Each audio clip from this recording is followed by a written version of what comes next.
When you're talking about the shadow, what did you learn about that that was really helpful?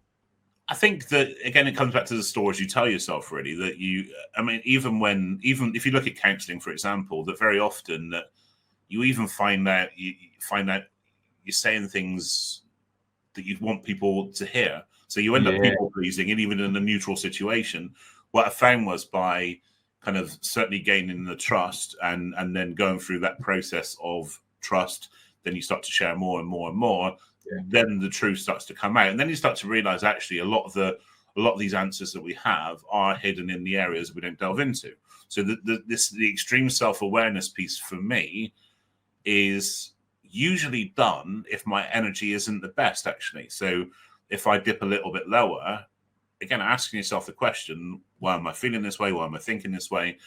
And this is the place that I encourage people to, and I signpost people to reach out for help, to whether that's professional help or support of a trusted group, or I've got lots of resources to signpost to people like Mind and stuff. But it just getting help or having a conversation at that point, because it really helps to have that neutral space to bounce these ideas off of.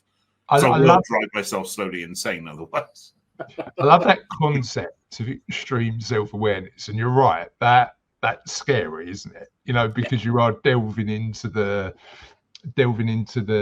areas of your mind that you've probably kept locked up for many years. But what is the first step to that, getting to that extreme self-awareness? I certainly think professional help helps in that sense. I think sometimes it's asking yourselves questions that does provoke an emotional response. So if you look at, again, recently an experience with sudden and quite shocking grief, that it actually brought out a lot of emotions in me and a lot of reactions in me that I didn't anticipate. And it's, I think that's kind of the bit really where extreme self-awareness is, why am I feeling this way? What is this reflected back on me in that sense? Because very often what we're feeling is a reflection of kind of our experience with that.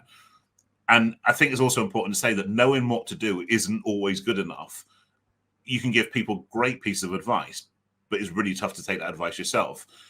No, I know my stuff. I surround myself with some of the greatest people that I know in this space, but I needed that space and that time to work through it. So for me, it's marginal gains. It's breaking it down into its smallest chunk.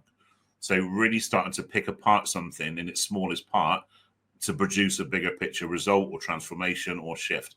That works for me. That's what I tend to go back to now. Yeah, and I think there's it's a really important message to say that even though you know your stuff, the mind is our own minds are a puzzle, aren't they? That we're always trying to constantly develop and unpick and take small steps forward.